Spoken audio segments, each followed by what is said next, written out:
Hey everyone, what's good? Y'all probably like, okay, you're a little late coming on, right? When you're dealing with these 100-degree temperatures, y'all, I'm telling you, if it ain't 100 degrees, it sure feel like. Anyways, it's been a really odd 4th of July weekend, is all I can tell you. It is true what they say. Once you have spent so much time alone, without companionship or camaraderie of people for the holidays, that you really don't kind of like miss it. Oh, you can see the little beads of sweat coming on me. It looks shiny. I should have. I got a napkin or something. I don't want to be shining like that with y'all. But anyway, yeah, it's just a little strange. It used, the first couple of years I was like, oh, woe is me, because I love the holidays. I was one of these people that really like to do it big, barbecues, things like that. Because I grew up with such celebrations, and they were, made to feel as though it was a family event. It was like an event. It wasn't like, oh, it's the 4th of July, whatever. It was like events. And so I kind of miss having those gatherings and things like that where because you don't get to see your family. Like I said, you always normally doing something going on with your daily life. It was like, it was kind of like a relief. Like you have your comic relief, you had your holiday relief from regular everyday life. And so I miss that. I'd be lying if I say I didn't, But things change and circumstances change, people change. But I think it's a trade-off for the peace that I have now received too. I have peace every day within my life as opposed to drama being started at such family functions or being discussed at such family functions, Even when I used to attend them, though, I did not delve deep into the problems that everyone was having because, maybe I know why now, because people didn't really think that my opinion, they didn't think highly of my opinion or what I would contribute to the conversations about serious matters if there were any. You know what I'm saying? So maybe I was spared a lot of that, But I had fun.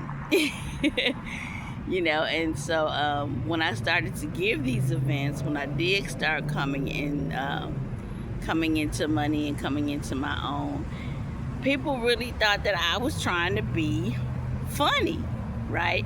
When in all actuality, my grandmothers, they used to do celebrations. We had family reunions, we had quarterly birthday celebrations on one side of the family. But there was cake and ice cream, and if we had limited funds, we were able to stretch. That's where I learned to stretch a dollar for events and things like that. That the event was important more so than the gathering, or the event was more important than the money,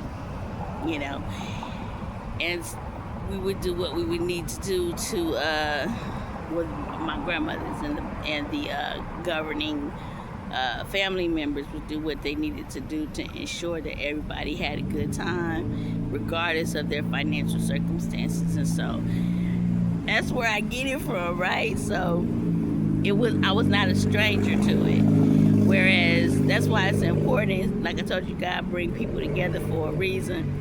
And whereas one side of my family may not have the same attributes or exposure to things, my other side of my family may, right? And I'm able to introduce or incorporate these things into any, up and coming generations that I may have had at being a mother myself or a family. And So when I started doing these things, I'm thinking, I always take for granted that everybody just does these things. And I couldn't have been more wrong. And so people were, some people come from harsh conditions and circumstances, and they feel like you have an ulterior motive for everything that you do. And the Lord is my witness. May He strike me down dead with me sitting here if I'm lying. My contributions that I thought I was making in establishing events and things like that were very sincere and genuine, as just wanting to spend time with the family and celebrate individuals that it was their birthday or whatever the situation was, the holidays, or if I brought you something for Christmas, if it wasn't anything big, you know what I'm saying? It wasn't for you to judge the size of the gift or the amount that I spent on it. It was the thought that I had about you at the time and wanted you to enjoy Christmas. Maybe you didn't get any presents at all, but at least you got one from me. You know what I'm saying? I was able to do that. So I got into this thing where I started sending out cards like my grandma used to do. I'm telling you, you'd be surprised at the small things that'll impact your life, right? And the things that other people are watching that you're unaware of or you become accustomed to, and you may not have an appreciation for it and begin to take for granted. But she never missed a birthday, y'all. I'm talking about all her grandkids, not just me.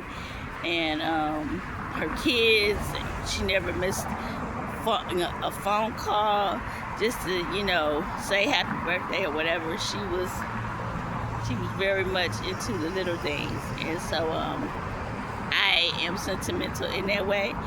And so, it took a minute for me to adjust to holidays without people and without having, being able to orchestrate these family events that I had began giving. And I'm telling you, I didn't think nothing of it. Other people took offense to what I was doing. I was just like, it was like, how much that cost? And, she trying to show out. And I was like, what? And I was like, y'all, this is just to enjoy. I wanted to make sure that everybody was able to come. I said, now, contributions in the future, that's fine. Everybody can, it would be best if they did. I'm not trying to carry everybody on my dime. You know what I'm saying? This was just introductory because Grandma, she newly has left us. And so before we start structuring things and, dictating to people their roles and working together to bring these gatherings about, I just wanted to do some small things that would, take us to the next level with the family, and keep her in mind at the center of what we were doing. And she asked me to do, because it's what she asked me. Well, she wanted me to keep her memory alive. And so, as part of one of her dying wishes. So,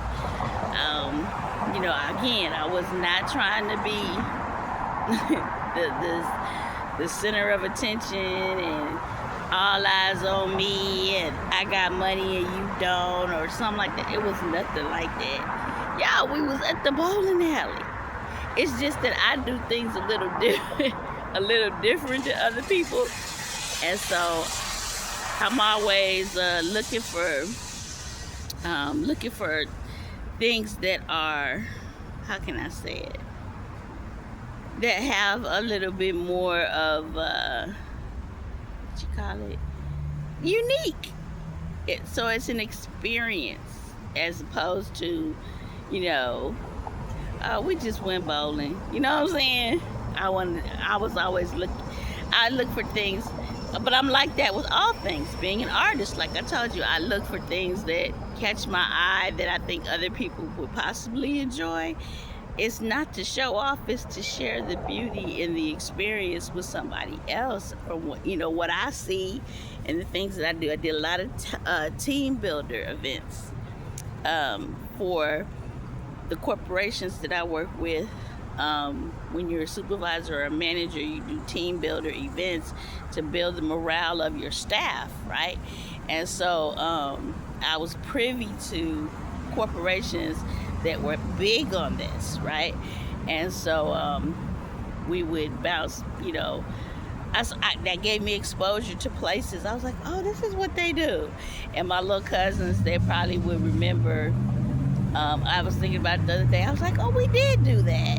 So the Six Flags trips that I didn't really get to spend money with going to Magic Mountain in California with the Baccarat organization, part of the school productions or for band and music and choir that went to the school trip, the fundraisers that we did from our school productions.